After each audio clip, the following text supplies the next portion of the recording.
As of today, March 10, 2025, mabibili mo na lang tong laptop na to for as low as 40,000 pesos. It is currently our second cheapest gaming option and one of our best sellers dito sa UniPC.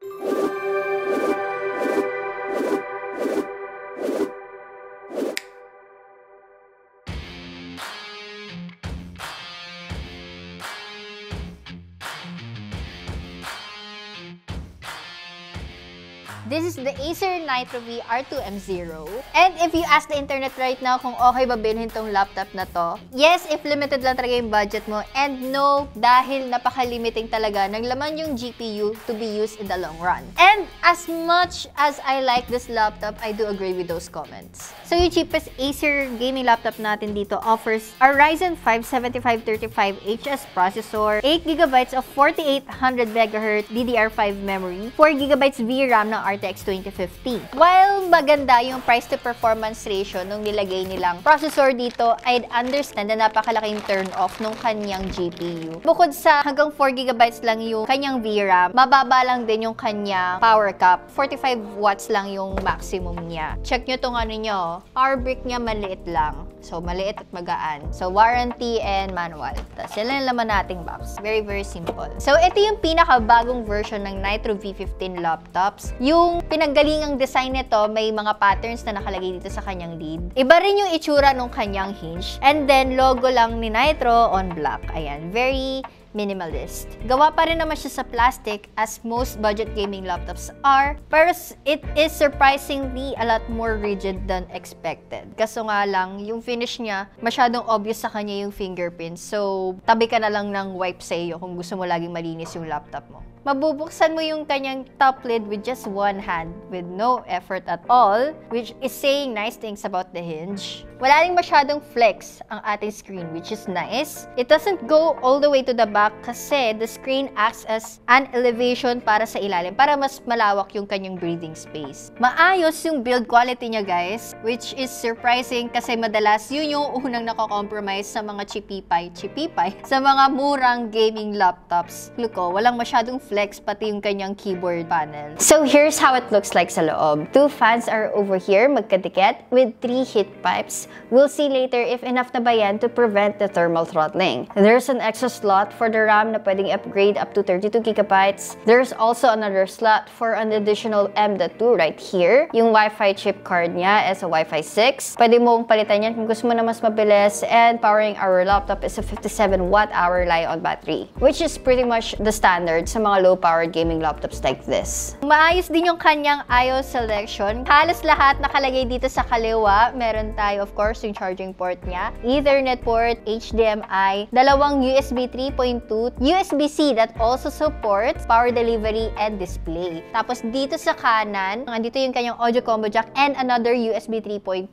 Tapos ayan, may consent to unlock din. Although hindi binanggit, kabilang sa thin and light class itong Acer Nitro gaming laptop natin. Measuring at 14.3 by 9.4 by 1.06 inches and weighing only at 2.1 kilograms. Ka-level nito yung mga MSI thin gaming laptops. Okay, so i-power on na natin ang ating laptop. Remember guys, pag any Nitro laptops, double-click yung kanyang charger. So, idiin mo siya ng mabuti. Daming pumupunta sa amin na customer, nagre-reklamo, hindi daw nag-charge yung laptop nila. Yun pala, hindi lang nakasaksak ng maayos. Ayan! There you have it. Okay, the 1080p might feel a little small na pag sanay ka sa mas malaking display. Although 144Hz na yung kanyang refresh rate. Medyo subpar din yung color gamut coverage niya, which is normal lang naman sa gantong class ng laptops. The keyboard is clean and plain, free of any gamery accents. Meron lang siyang puting backlight. Medyo mababaw yung kanyang tactile feedback, pero it doesn't affect my typing speed, which is mabagal. I would prefer lang kung mas malaki yung up and down button and equal lang yung space for the numpad, but it's alright. Yung touchpad niya is very responsive, maganda yung kanyang tactile feedback. So dito pala sa upper column ng ating keyboard, mahahanap mo yung Nitro button na kapag pinindot mo, magbubukas yung kanyang NitroSense, which is yung kanyang utility app. Dito sa kanyang utility center sa NitroSense, you can monitor your laptop status, change your laptop's performance, check your device health. Yung UI niya is very intuitive and very easy to use. Dito na tayo sa pinaka-exciting na part, hanggang saan ang 2050 na to.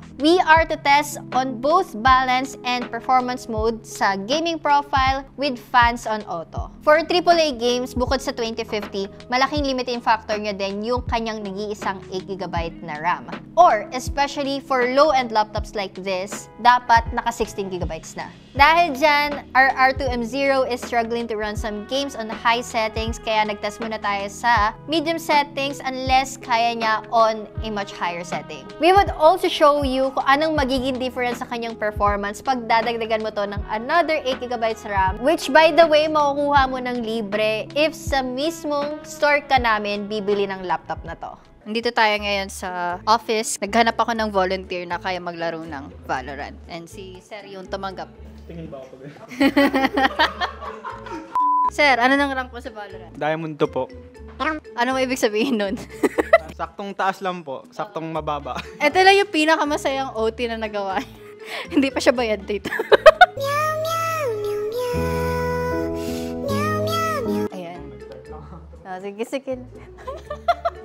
Ayan, 230 to 270 FPS, tapos nagda-drop tayo sa 199. Not bad, guys, not bad. Very smooth. Magaling din yung player natin, wow. Ay, di pala. Teka lang, madam, di makapokus eh. On high settings, nasa 119 to 220 FPS. Ano bang personal setup mo, sir, pang balo? Usually pag FPS games, low lang yung mga graphics ko, gano'n. And ayun, tamang low sensitivity lang. So, sakto naman yung laptop for you. Feel ko saktong-sakto na tong laptop na to. Since dati na din ako naglalaro ng FPS games, 144Hz din yung monitor. So, perfect din siya for FPS games din talaga. Nice. Ayan guys, narinig nyo from, ano pangalan mo? Okay, yan. Narinig nyo from Sir Ian na avid FPS player. Pasadong-pasado ang ating Nitro R2M0. Starting with esport titles, on Valorant, no RAM upgrade, halos walang pinagkaiba yung average FPS ng balance and performance mode. Actually, these results persisted on other games as well na parang walang significant improvements yung pag-switch to performance. Pero, mas mababa yung temps on that mode kasi constantly naka-overclock din yung mga fans, making the gameplay a lot more stable. With the RAM upgrade naman, Valorant got 37.5% more average FPS and balance and 57.9% more sa average FPS ng performance. Sa League, from 146-148 average FPS, we got 10.8% more performance increase with the RAM upgrade. And on Apex Legends, from 60-64 average FPS, the RAM upgrade was able to add 12.5% more frames and significantly better 1% lows. For AAA games, there's only so much that an RTX 2050 can run. You'd be limited to playing older games with lower system requirements like GTA 5, Skyrim, Tomb Raider, or games with low-end PC optimization like RE4 or Cyberpunk. Pero if you're hoping to play Wukong, Red Dead, MH Worlds, or any games na 6GB VRAM na yung minimum requirement, ipon ka pa for a better model. I can't even show you the data from those games kasi hindi ko talaga siya mapatapos sa laptop na to. More on temperatures, it's fine, pero I thought it's gonna be slightly colder considering na sobrang ingay ng fans niya. GPU is fine since 45 watts lang naman si 2050, pero CPU natin medyo tumataas on some scenarios like sa Cyberpunk. 87 siya before the upgrade, pero nung may upgrade naman na mas naging okay siya. Still, I would recommend using a cooler or a laptop stand kung maglalaro ka here or magre-render.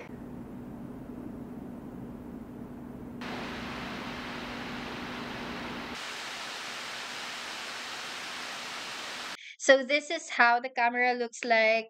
Medyo mababa yung kanyang quality. Actually, mababa talaga yung kanyang quality. And I have some like distortions on my face. Tapos ganito naman yung sounds ng kanyang microphone. Grabe, may ilaw na ako lahat-lahat. Pero ang dilim niya pa rin tingnan. Ito naman yung tunog ng kanyang speakers.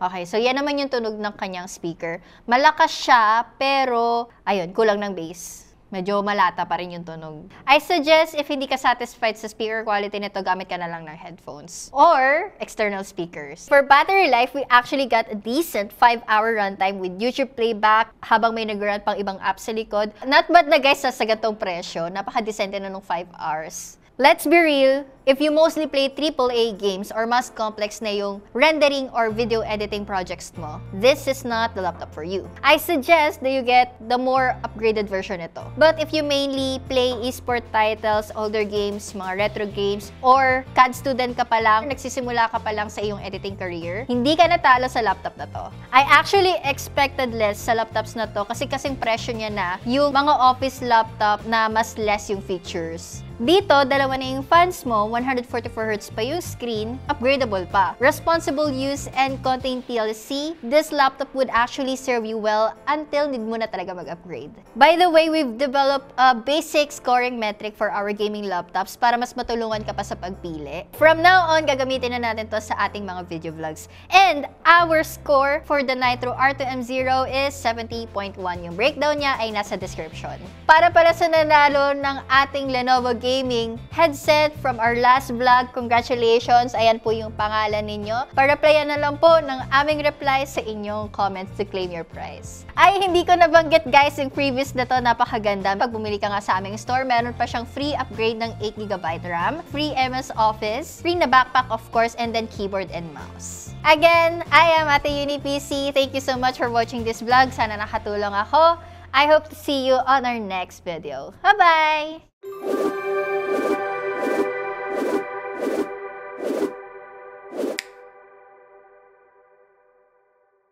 Naiinis ka ba sa akin yun at pinag-OT kita? Alam mo bang hindi ka nandito para mag-enjoy?